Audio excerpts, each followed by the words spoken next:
Hi friends, ఎలా ఉన్నారు? అందరూ బాగున్నారా? ఈరోజు మన టాపిక్ భూమి లాంటి మరో గ్రహం ఉందని శాస్త్రవేత్తలు కనుగొన్నారు. ఈ భూమిపైన మానవుడు ఒంటరివాడా లేక వేరే గ్రహంపై జీవం ఉందా అనే పరిశోధనలు ఇంకా జరుగుతూనే ఉన్నాయి. ఈ అనంతమైన విశ్వంలో అధ్యయనం చేసే కొద్దీ కొత్త కొత్త విషయాలు బయటపడుతున్నాయి. అలాగే భూమికి 70 లక్షల కోట్ల కిలోమీటర్ల దూరంలో ఉన్నటువంటి ఒక గ్రహం అచ్చం భూమిలానే ఉందని శాస్త్రవేత్తలు కనుగొన్నారు. దానికి బలమైన ఆధారాలు వారికి లభించాయి. మన భూమిపైన ఉన్న కొన్ని జీవులు ఉత్పత్తి చేసే వాయువులు ఆ గ్రహంపై ఉన్నట్లు పరిశోధనలో తేలింది.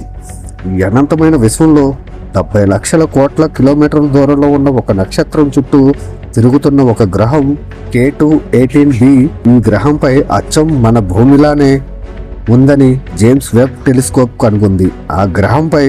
ఆ గ్రహాన్ని పరిశోధనలు చేయాలంటే మన శాస్త్రవేత్తలకు 2 నుంచి 3 సంవత్సరాలు టైం పడుతుంది.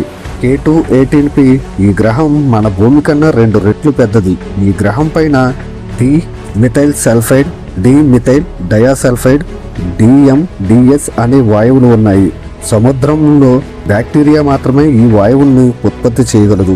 ఈ వాయువు భూమి కన్నా ఆ గ్రహంపై ఎక్కువగా ఉన్నట్లు శాస్త్రజ్ఞులు కనుగొన్నారు. కానీ DMDS వాయువులు ఉన్నంత మాత్రాన అక్కడ జీవం ఉండాలని లేదని శాస్త్రజ్ఞులు అనుమానిస్తున్నారు. కానీ అటువంటి వాయువుల్ని మనం చేయగలమా అంటూ శాస్త్రవేత్తలు పరిశోధన చేస్తున్నారు. ఒకవేళ ఈ K2-18b గ్రహంపై జీవం ఉంటే తప్పనిసరిగా ఆ పాలపుంతలో మరో గ్రహాలపై జీవం ఉండే అవకాశం ఉందని శాస్త్రజ్ఞులు భావిస్తున్నారు. కానీ జేమ్స్ వెబ్ టెలిస్కోప్ మాత్రం అంతకు మించిన ఆధారాలు బయటపెడుతుంది.